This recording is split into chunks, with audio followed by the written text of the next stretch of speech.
बता कब्बू, क्या हाल चाल है तेरे? क्या बताऊं मौसी, हाल तो बहुत ही बेहाल हो रहा है दिन ब दिन। एक तो इतने दिन गर्मी के कारण हाल बेहाल थी और अब ठंड में बेहाल होने वाली है। अरे अरे कब्बू, यूं उदास मत हो। आने वाले वक्त का स्वागत हमेशा खुशी से करना चाहिए। खुश तो मैं भी होना चाहती हूँ मौसी, मगर कैसे? पिछली बार ठंड में हम लोगों की क्या हालत हुई थी, ये तो आप सब लोगों ने देखा ही था। हाँ, सुना है इस बार पिछली बार से भी ज्यादा ठंड पड़ने वाली है। अरे बाप रे, इतने ठंड में छोटे छोटे बच्चों को लेकर क्या करेंगे? परेशान मत हो, मैंने सुना है वो पुरानी गली के पीछे जो मार्केट है ना, वहाँ पर सस्ते दामों में कंबल मिल रही है। मैं सोच रही हूँ जाकर अपने लिए एक कंबल ले आऊं। तू भी चल मेरे साथ, तू भी अपने लिए एक कंबल ले लेना। हाँ मौसी, सही कह रही हो तुम, मैं भी जाकर अपने लिए कंबल ले आऊंगी, वरना आने वाले इस कड़कड़ाती ठंड में बहुत ही परेशानी होगी। ये कहकर दोनों एक साथ कंबल खरीदने के लिए चले जाते हैं।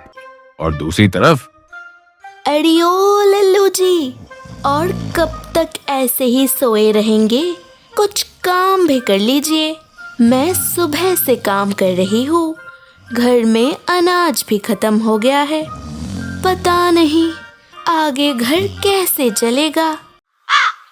ठंड पा मेरी माँ, ठंड पा। खाने पीने का इंतजाम मैं कर लूंगा। अब तुम चुप हो जाओ और मुझे सोने दो। लल्लू सो जाता है। और दूसरी तरफ मौसी और कबूतर कंबल लेकर वापस लौट रहे होते हैं। वाह मौसी वाह, एकदम सही जगह पर लेके गई थी आपने मुझे। कंबल इतने सस्ते में भी मिलते हैं, मुझे नहीं पता था। ठंड पा कब्बू, ठंड पा। आखिर तेरी मौसी तो है ही समझदार। सो तो है मौसी। तभी रास्ते में उनकी मुलाकात बाकी पक्षियों से होती है। अरे अरे मौसी, कहाँ से आ रही हो? तनिक यहाँ तो आओ। मैं और मौसी गई थी कंबल की शिपिंग करने। वो शिपिंग नहीं कब्बू रानी, शॉपिंग होता है। अरे अरे ये सब छोड़ो, मौसी तुम बताओ, किससे हड़प के ला रही हो ये कंबल? मेरा मतलब है कि किससे खरीद के ला रही हो ये कंबल?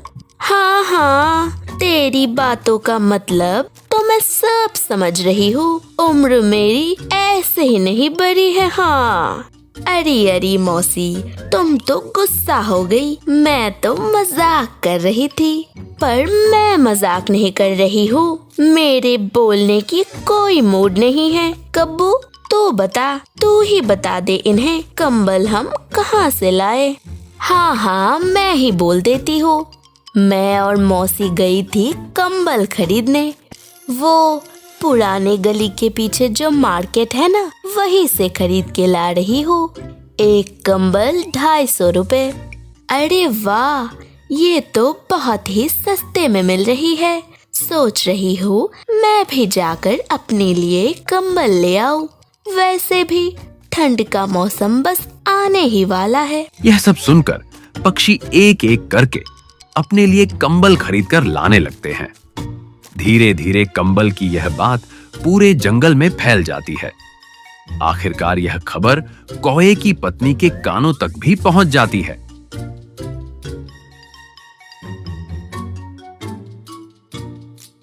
अरे लल्लू जी, कहाँ हो आप? अरे ये क्या, आप अभी भी सो रहे हो? वन में क्या हो रहा है ये पता भी है आपको? तुम तो ऐसे बोल रही हो जैसे कि वन में बम के गोले बरस रहे हैं। हाँ हाँ, वैसा ही हाल है। ठंड में हम पर गोले ही बरसेंगे। अगर बाकियों की तरह आपने ठंड से पहले कंबल नहीं खरीदा तो। कंबल? कैसा कंबल? ठंड में ओढ़ने वाली कंबल। वन की सारी पक्षियाँ अपने अपने लिए कंबल खरीद रही है। मैं तो कहती हूँ आप भी जाओ, हमारे लिए एक कंबल खरीद के लाओ। कुछ बोलते क्यों नहीं? सुन भी रहे हो आप मेरी बात?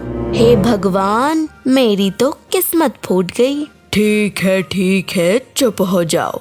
ठंड से पहले तुम्हें कंबल मिल जाएगा। अब खुश अपना काम करो जाकर और मुझे सोने दो। हाँ, अपना काम ही कर रही हूँ। इसी तरह एक हफ्ता बीत जाता है। पूरे जंगल में शीत लहर चलने लगती है। जंगल के सभी पक्षी बहुत खुश होते हैं। वे अपने अपने नए कंबलों के साथ ठंड का जोरदार स्वागत करने वाले होते हैं।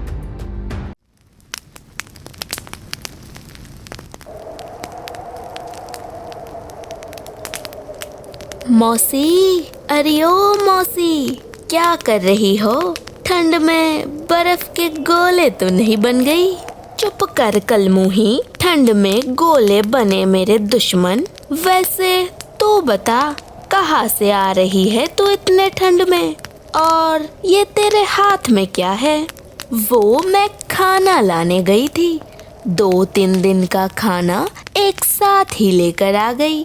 वैसे भी ठंड में रोज रोज निकलना बहुत ही मुश्किल होता है। अरे वाह, ये तो तूने बहुत अच्छा किया। मेरी प्यारी बच्ची, मौसी को भी कुछ खाना दे दे। हाँ मौसी, तुम्हें कुछ खाना देने के लिए ही तो आई हूँ। मौसी को खाना देकर तोता वहां से अपने घर चला जाता है। कुछ ही देर में शाम ढल जाती है और रात हो जाती है। सभी पक्षी अपने अपने कंबल ओढ़कर सो जाते हैं।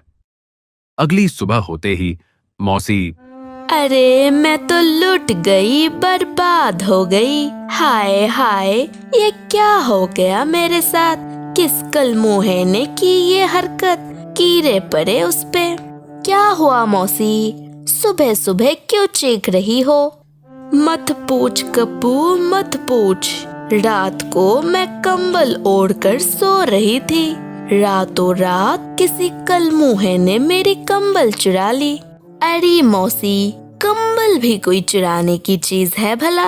आपकी उम्र हो गई है, कहीं रख के भूल गए होंगे। उम्र जरूर बढ़ी है मेरी, पर याददाश्त कमजोर नहीं हुई है अभी तक। मैंने पूरा घर छान मारा, कंबल कहीं नहीं मिली। मौसी का कंबल चोरी हो जाने से सभी बहुत उदास हो जाते हैं। काम करते करते दिन से रात हो जाती है।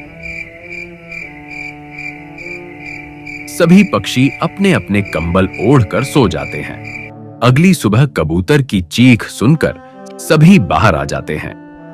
अरे कब्बो, क्या हुआ तुझे? क्यों सुबह सुबह चीख रही है? मौसी, तुम सही कह रही थी, किसी ने मेरी भी कंबल चुरा ली। कितनी मेहनत करके यहाँ वहाँ से पैसे जोड़कर मैं मौसी के साथ जाकर कंबल खरीद के लाई थी। देखा, उस दिन मैं सच बोल रही थी, पर तुम लोगों ने मेरी बातों का यकीन नहीं किया। कंबलों का यूं अचानक चोरी हो जाने से इस करकराती ठंड में हमें बहुत ही परेशानियों का सामना करना पड़ रहा है। चुप कर, मत दिला मुझे उस कंबल की याद। कसम है मुझे अपने इन सफेद बालों की। जिसने भी मेरी कंबल चुराई है, अगर वो मेरे हाथ लग गया तो उसे मैं अच्छा मजा चखाऊंगी। उसने बोली मौसी की चीजों पर हाथ डाला है। तभी अचानक उनको किसी की कंबल बेचने की आवाज सुनाई देती है।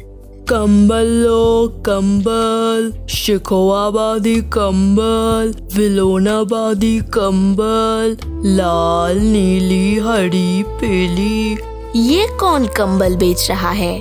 रुको रुको, अरे ये तो लल्लू की आवाज है। पर ये कब से कंबल बेचने लगा? चलो चलो वहाँ जाकर ही देख लेते हैं। लल्लू की आवाज सुनकर सभी पक्षियों वहां जाने लगी। लल्लू एक पेड़ के नीचे बैठकर कंबल बेच रहा था। कंबल लो कंबल, शिकोहाबादी कंबल, विलोनाबादी कंबल, लाल नीली हरी पीली, आओ आओ कंबल ले लो। आओ आओ मौसी, बोलो तुम्हें कैसा कंबल दिखाऊं? हाँ, वैसे मैं सोच रही हूँ कि एक कंबल ले ही लेती हूँ। पता है तुझे, किसी कलमुहे ने रातों रात मेरी कंबल चुरा ली। कीड़े पड़े उस पे, चेल खा जाए उसे। अरे अरे मौसी, गाली क्यों देती हो? तू चुप कर और कंबल दिखा। ये देखो कितना सुंदर लाल रंग का कंबल है, एकदम नई है ये। जरा देखो तो। अरे ये तो एकदम हूबहू मेरे कंबल जैसी है, और इसमें तो चाय का दाग भी लगा हुआ है। ये सब क्या बोल रही हो मौसी? चाय का दाग कैसे आएगा इसमें?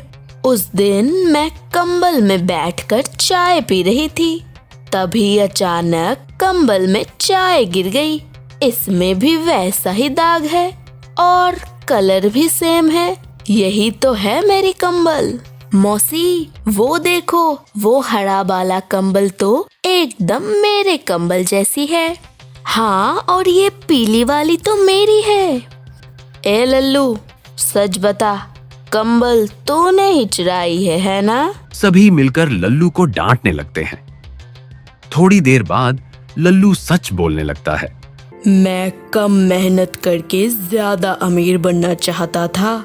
मैंने सुना था कि सब लोगों ने नया कंबल खरीदा है। मैंने सोचा अगर मैं सबका कंबल चुरा लूं और वो सब कंबल दोबारा से उनको बेच दूं, तो बिना पैसे खर्च किए ही बहुत मोटी कमाई कर पाऊंगा। बाकी सब आपके सामने ही है। लल्लू की बात सुनकर सभी को बहुत गुस्सा आ जाता है और सब मिलकर लल्लू को पीटने लगते हैं। मुझे छोड़ दीजिए, आगे कभी ऐसा नहीं करूंगा। गलती हो गई मौसी, छोड़ दो तुम सब मुझे।